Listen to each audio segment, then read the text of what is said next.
Shalom, shalom. Je vous salue au nom de notre Seigneur Jésus-Christ. Que la paix de Dieu soit avec vous.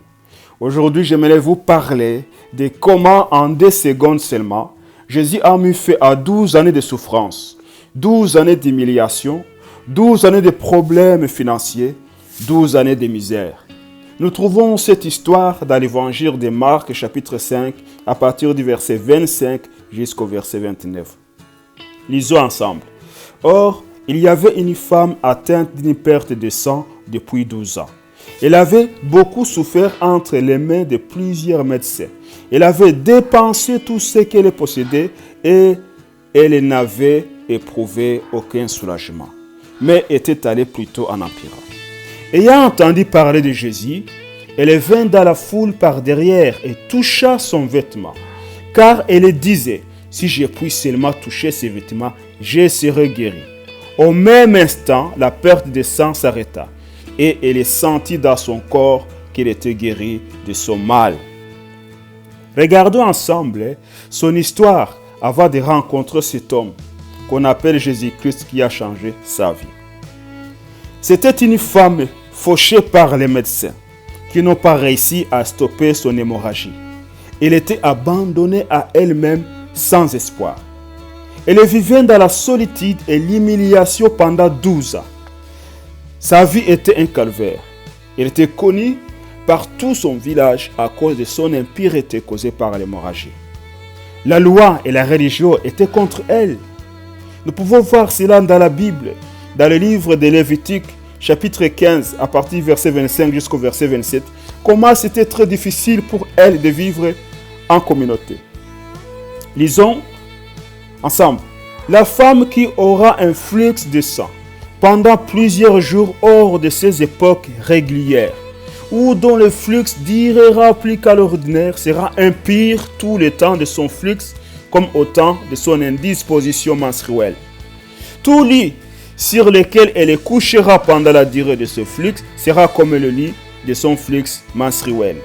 Et tout objet sur lequel elle s'assiera sera impur comme lors de son flux menstruel. Quiconque le touchera sera souillé. Il lavera ses mains, se lavera dans l'eau et sera impur jusqu'au soir. Il lavera ses vêtements, se lavera dans l'eau et sera impur jusqu'au soir. Cette femme, c'était une personne qu'il fallait éviter à tout prix. Celui ou celle qui l'a touchée passait une mauvaise journée. Si vous vous asseyez là où elle était assise, vous passez une mauvaise journée. Pendant 12 ans, elle n'avait pas le droit d'être en contact avec d'autres personnes, faute de les souiller. Pendant 12 ans, elle ne pouvait pas embrasser ni son père, ni sa mère, ni ses frères. Elle ne pouvait pas manger à table avec sa famille. Elle était seule au monde, triste et désespérée. Elle attendait la mort. Mais gloire à Dieu. Un jour, elle a entendu les gens parler de Jésus-Christ. Ces gens parlaient de l'amour de Jésus-Christ pour les opprimés, de l'amour de Jésus-Christ pour des malades, de son pouvoir de guérison, de sa compassion et de sa bonté. Cependant, elle ne pouvait pas se payer un ticket de transport pour aller voir Jésus-Christ. Elle n'avait plus un sou. Les médecins avaient tout pris. Marcher de longue distance était impossible. Elle n'avait plus de force à cause de son hémorragie. Un jour, à travers la fenêtre de sa petite chambre, elle entend les bruits des gens qui accourent dans tous les sens, qui criaient « Jésus est là, allez chercher vos malades! Jésus est là, allez chercher vos malades !» Dans une fraction de seconde, mille pensées ont traversé sa tête. Elle se disait « Aujourd'hui, c'est une occasion qu'il ne faut pas rater. Je sais que Jésus seul peut me guérir. Je sais que Jésus seul peut me redonner mon identité et ma dignité. Lui seul peut effacer ma honte et me guérir gratuitement. Mais comment vais-je y arriver?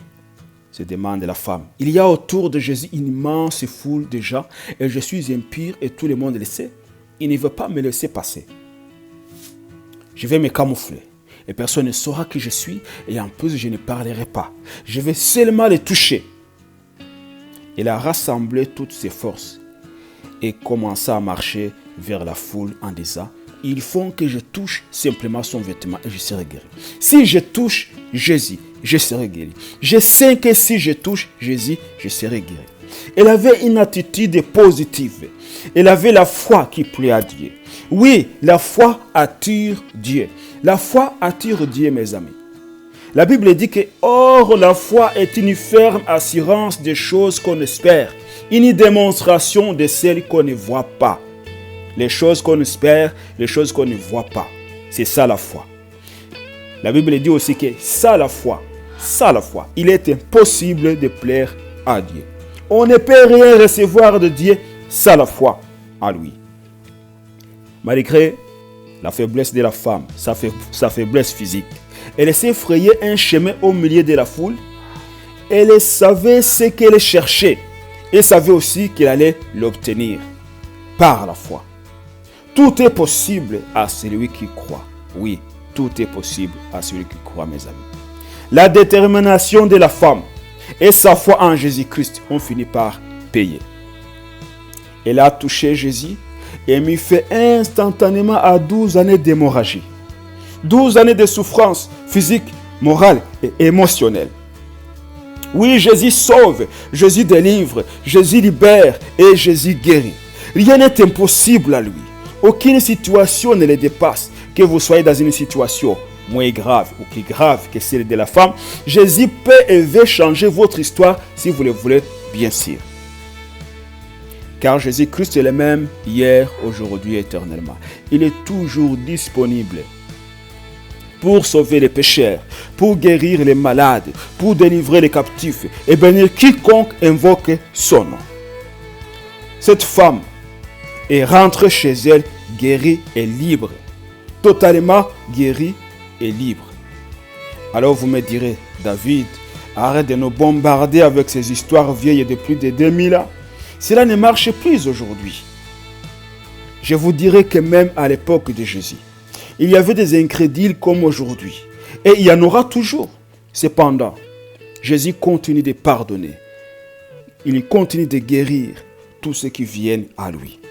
Je vous donnerai mon petit témoignage. J'ai beaucoup de témoignages, mais je vous donnerai aujourd'hui un petit témoignage de comment Jésus-Christ m'a guéri.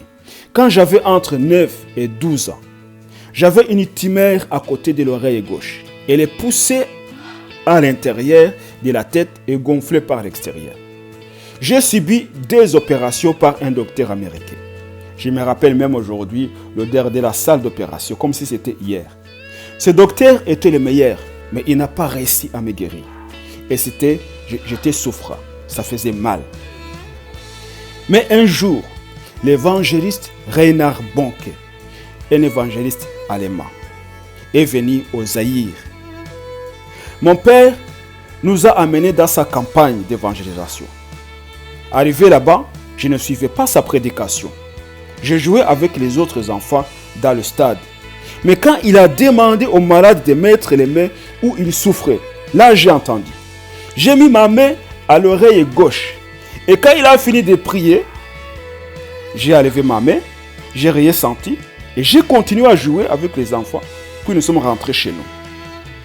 Mais depuis ce jour, j'ai été guéri, plus d'opérations, plus de médicaments.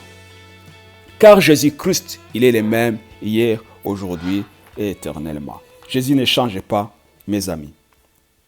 Voici, il se tient à la porte de ton cœur et il frappe. Si tu entends sa voix, ouvre-lui et entrera. Il fera de toi un enfant de Dieu, citoyen de son royaume. Répands-toi seulement. Confesse-lui tes péchés, il te pardonnera. Si tu es malade, demande-lui de te guérir, car il ne change pas. Il te guérira. Oui, Jésus-Christ, il veut te transformer. Reçois Jésus-Christ dans ta vie, il te transformera. Il changera ta vie et tu ne regretteras jamais. Ça, c'est une promesse. Tu ne regretteras jamais si tu reçois Jésus-Christ dans ta vie. Mes amis, je vous aime beaucoup et je vous embrasse. Je vous bénis au nom de Jésus-Christ. Que la paix de Christ soit avec vous. On se reverra à la prochaine vidéo.